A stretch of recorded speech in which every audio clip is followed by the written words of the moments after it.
se não me engano, que estão nos Estados Unidos produzindo esses chips também. Se Taiwan perde este tipo de situação, aí fica mais vulnerável ainda. Não é? Então, a gente sempre fala que a questão dos chips foi importante ali para proteger Taiwan. Então, esta situação pode piorar. Mas o que a gente também não pode esquecer, né, Paula, é que a China vem investindo pesadamente no sentido de produzir e criar uma indústria nesse sentido. E é um processo que demora 15, 20 anos. Eu não tenho dúvida de que os chineses já estejam planejando isso e preocupados com toda a situação. Agora, o que você vai ter, e isso aqui vai ser quando os chineses estiverem produzindo chips, vai ser bem interessante, porque provavelmente nós vamos ter aqui uma conversa sobre os norte-americanos alegando que os chips chineses vêm com algum tipo de espionagem atrelada, toda aquela narrativa que a gente vê aí sendo perpetuada ao longo desse tempo. Professor, e por que, né? Até agora eu vou fazer aqui o outro lado, né? E por que não acreditar que eles pudessem estar fazendo isso, já que os Estados Unidos bate tanto nesta tecla? Veja, Paula, qual é a diferença de você ser espionado? Aí, não estou dizendo aqui justificando nada disso, nesse sentido. Mas a Apple sabe exatamente onde você está o tempo inteiro. Sim, eles a Claro sabe onde você está o tempo inteiro. Todo mundo sabe onde você está. Eu sempre me surpreendo quando eles vão fazer levantar essas conversas de 5 anos atrás, como tudo está gravado. Então, uma das coisas que aconteceu neste período da internet é que todo mundo sacrificou a privacidade.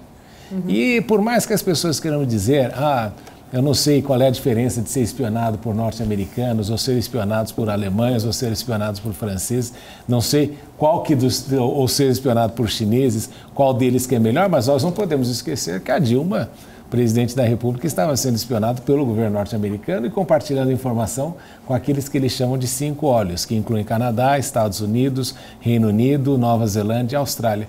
Então, eu não sei aí se eu tenho um espião de preferência, mas eu acho que a alegação aí da espionagem é um tanto complicada, né? Porque você fica com essa história, não, olha, os espiões deles são piores do que os nossos. É um argumento que às vezes a gente vê e nota que existe essa tentativa, mas é óbvio que nenhum dos casos deveria acontecer. Mas também pensando por um outro lado, a China ela sempre tem feito, né, um trabalho ali de crescimento da sua economia, numa competição também em relação a se tornar, de repente, eu não sei se seria exatamente esse o objetivo de se tornar a primeira economia mundial, que é ainda Estados Unidos, mas ela sempre está ali de olho em relação a um crescimento econômico, numa comparação talvez com a economia americana. Não seria importante, de repente, ter acesso a alguns dados sobre isto? Olha, Paula, foi publicado recentemente que a China registrou mais patentes no ano passado do que os Estados Unidos. Então, acho que foram 35% do total de patentes mundiais foram registradas pela China. O que evidencia que aquela cultura que a gente sempre falava que o chinês chegava e copiava, já não é mais verdade. Não é? Porque a China tem investido profundamente nessa questão de inovação intelectual, de propriedade industrial, uma série de coisas. Então, aquela história do passado de que o chinês já não é aplicável, particularmente quando eles estão criando aí uma quantidade nova de tecnologias que vão ser absorvidas pelo mercado com o tempo. Claro, algumas tecnologias nunca vão chegar no Ocidente, porque é aquilo que acontece às vezes até com o Japão, que a gente chama de síndrome das Ilhas Galápagos. Né? Existem alguns animais que você só tem nas Ilhas Galápagos, e é por essa razão que Darwin decidiu estudar lá, né, a questão da teoria da evolução, e a gente fala que no Japão existe a mesma situação, porque existem algumas coisas de tecnologia que são só criadas no Japão e só funcionam lá. A mesma coisa pode acontecer na China, embora os chineses tenham adotado aí uma postura de globalizar mais as suas invenções. Então, agora, a briga é mais econômica do que qualquer outro sentido, e eu não vejo razão até para nós estarmos tão desesperados ou preocupados com a ascensão chinesa. Até porque para nós, como país, o Brasil é importante isso, porque a China é o nosso principal parceiro econômico e, como eu sempre digo, se a China chegar a uma renda per capita de 20, 25 mil dólares, isso é extremamente disruptivo para o mundo e é particularmente importante até para o setor agropecuário brasileiro, não é? Porque se você pensar, Paula, uma das primeiras coisas que as pessoas fazem quando elas ganham mais dinheiro, quando elas têm mais dinheiro, elas trocam a dieta e incluem mais proteínas na dieta. E o Brasil é um exportador de proteína. grande exportador de proteína, porque a proteína, né, a carne é baseada em 3 coisas que nós temos em abundância, que é sol, terra e água. Não é? Quando você olha eu sempre falo, quando você olha para uma vaca, você vê sol, terra e água. São as 3 coisas que você precisa para que tenha vegetação, alimentação, água, tudo isso. Então, o Brasil tem essa vantagem e se a China chega, acende este tipo de patamar, eles vão consumir muito mais produtos feitos no Brasil, até porque o Brasil tem, se eu não me engano, 37% das terras aráveis e a China só tem 8%. Então, existe aí uma simbiose entre os dois que pode ser muito positivamente aplicada. O que não acontece mais com relação aos Estados Unidos, com quem nós somos concorrentes em muitas dessas coisas. Professor, mudando um pouco aqui desse tabuleiro aqui, algumas dessas peças, inclusive, a gente está falando aí de Estados Unidos e China, mas não tem como também não tratar agora de um... Tem outros temas importantes, inclusive, né, que eu tô aqui de olho, tô tentando até abrir exatamente o seu artigo, muito bom, por sinal, nosso, que está lá no nosso portal, para quem estiver aqui acompanhando, sobre o Brexit, né, são 3 anos exatamente do Brexit, e eu queria trazer aqui a sua visão em relação a isso, porque me chamou muito a atenção, neste artigo você fala que a população, ela acabou sendo muito induzida ao erro por não ter ali claramente a total percepção do impacto que o Brexit implicaria. Queria entender um pouco mais da sua visão em relação a isso, até puxando por um lado ali da própria economia, né, de como que fica a economia do Reino Unido desde esta saída ali do bloco como um todo. Olha, Paula, a gente olha aqui das economias do G7, a economia que tem ido pior tem sido a do Reino Unido. A inflação elevada, desabastecimento, falta de empregados e com a produtividade reduzida. Então você vê que quando a gente olha para todo esse aspecto e considerando a pandemia, em que os países já se recuperaram de muito da pandemia, é claro que, e os economistas podem falar isso, a Ucrânia, a guerra da Ucrânia, de alguma forma estendeu o lado negativo e o impacto negativo na economia global. Então, o que se esperava que fosse um reajuste mais rápido com relação à recuperação da pandemia, em razão da situação da guerra na Ucrânia, isso se prolongou por um tempo e a gente ainda não sabe quanto tempo vai durar, porque o impacto é na questão energética. Então, o Reino Unido conseguiu o pior das coisas. Eles conseguiram não ter oferta de emprego, mas não ter gente, porque eles fecharam ali a questão da política migratória, não vem mais europeus, não vem mais gente do leste europeu para trabalhar na Inglaterra, então eles têm um problema de excesso de emprego e falta de gente, e eles estão fazendo ali um sistema de pontuação para trazer empregados, mas está sendo muito complicado para eles implementarem isso. Então, herdaram o pior dos Estados Unidos, que os Estados Unidos sempre têm uma questão de emprego em ascensão, e pegaram o pior da Europa, que é a crise energética. E os britânicos estão aí meio perdidos, porque a situação econômica do país não é fácil. Inclusive, em 30 anos, você está vendo aí greves que não acontecia há mais de 30 anos no patamar que você tem atualmente no Reino Unido. Então, quando se faz uma pesquisa, e foi feito até uma análise disso nos lugares em que houve uma votação substancial a favor do Brexit, o resultado é negativo, não é? No sentido de que as pessoas não gostaram da decisão que tomaram. Mas elas tomaram essa decisão porque foram extremamente manipulados na ocasião e influenciados também pela mídia, né, que não gostava da União Europeia e sem uma compreensão clara, que é aquela questão famosa da assimetria da informação, não tinha muito claro o que iria acontecer com a saída do Reino Unido. Até porque ficou-se naquela questão do populismo do Boris Johnson, do Nigel Farage, dizendo que Nigel Farage dizia que uma vez que eles saíssem da União Europeia, em 48 horas eles firmariam um acordo comercial, um tratado de livre comércio com os Estados Unidos, o que não aconteceu até hoje. Então você vê que muitas daquelas coisas que se falava a respeito do Brexit de positivo não aconteceram.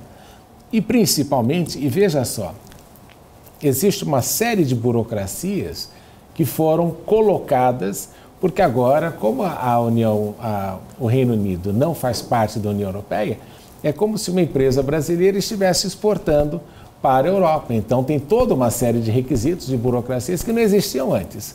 Então, até mesmo os exportadores britânicos estão sofrendo com essa situação, tanto quando exportam e os importadores quando recebem. Então, há casos, e isso tem sido retratado nos jornais britânicos, de itens que são mandados para a União Europeia e retornados com uma frequência enorme, porque a documentação não está correta. E aí eles têm também uma questão complexa ali na Irlanda do Norte, com relação à entrada de bens, e que não parece que está sendo resolvida de uma maneira tão fácil. Então, quando você olha ali, a ideia até poderia fazer sentido no posicionamento britânico naquele momento, mas o resultado tem sido muito mais negativo do que eles esperavam. Professora, mas será que também o resultado tem sido muito mais negativo do que eles esperavam diante do contexto global como um todo? A gente vê que todas as economias, nos últimos 3 anos, a gente teve pandemia, a gente tem a guerra, que impactou muito, inclusive até a própria Europa em si, né? Mas talvez, de repente, esse resultado ruim não poderia também estar sendo impactado por esse contexto global que tem pressionado, né, tem feito essa pressão inflacionária no mundo, subida de juros como um todo. Eles também não poderiam ter, talvez, um momento foi mais negativo por conta destas influências? Paula, até faz sentido isso que você está dizendo, mas não pode deixar de levar em consideração que do G7, das 7 maiores economias, a que está em pior é o Reino Unido. Então, que é a 6ª maior economia global.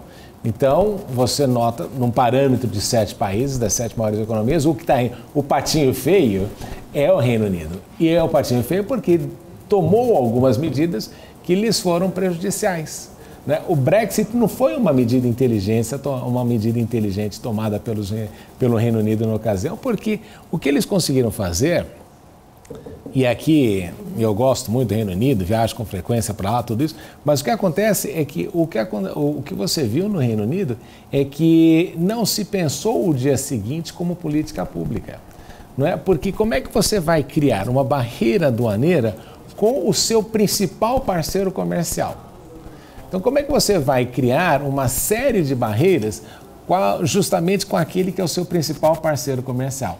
Eu não sei se foi com você que eu estava conversando outro dia, que eu achava, por exemplo, equivocada a viagem do Lula para a Argentina e Estados Unidos antes de ir para a China.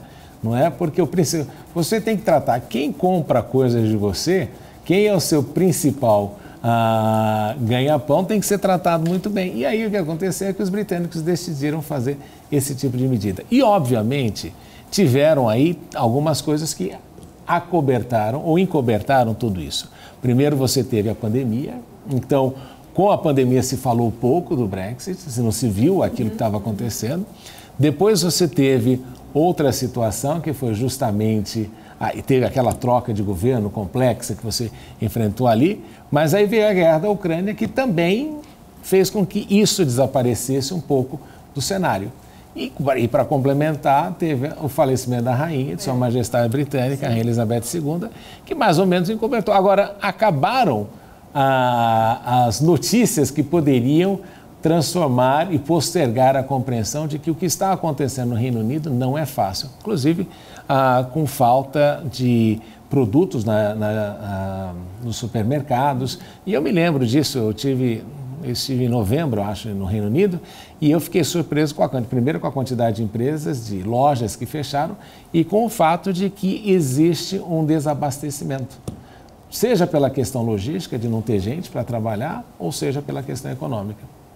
Professor, você tocou aí num ponto interessante na primeira sua fala, né, em relação de uma influência, muitas vezes ali, até da própria mídia ou das promessas, assim, vamos dizer, né, dos políticos, né, ou de uma manipulação, vamos, né, mais claramente falando assim, em relação à população.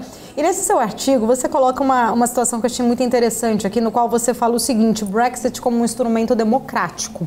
E citou até a própria Margaret Thatcher ali, né, falando um pouco mais sobre essa questão de usar os referendos, de ouvir a voz da população em determinados momentos. Eu queria entender um pouco da sua visão em relação a essa crítica democrática, como você trouxe ali no nosso artigo, neste artigo. O que você acha que isso poderia ser? Por que a democracia, neste ponto, poderia ser ruim? É bem interessante, porque a Margaret Thatcher ela faz menção a uma frase de um ex-vice-primeiro-ministro britânico, Attlee, que diz que o comunismo, os países fascistas e nazistas Itália e Alemanha utilizavam muito da questão do processo de referendo. E faz menção que isso é um instrumento para ditaduras e para ditadores e demagogos. E o que ela quer dizer com isso? Quando você elege alguém, na democracia representativa, Paula, você elege alguém com o objetivo de que aquela pessoa represente e tome sobre si a responsabilidade da administração pública. E ela tem que estar investida desta preocupação. O que acontece é que no referendo, muitas vezes, o político que não quer decidir determinadas coisas, ele joga para a população, sem dar para a população o conhecimento completo das implicações dessas decisões que vão ser tomadas. Então, o Churchill dizia uma coisa que, às vezes, Churchill dizia muitas coisas que eram complexas e muitas coisas até controversas, mas ele dizia que o melhor argumento contra a democracia é uma conversa de 5 minutos com um eleitor mediano.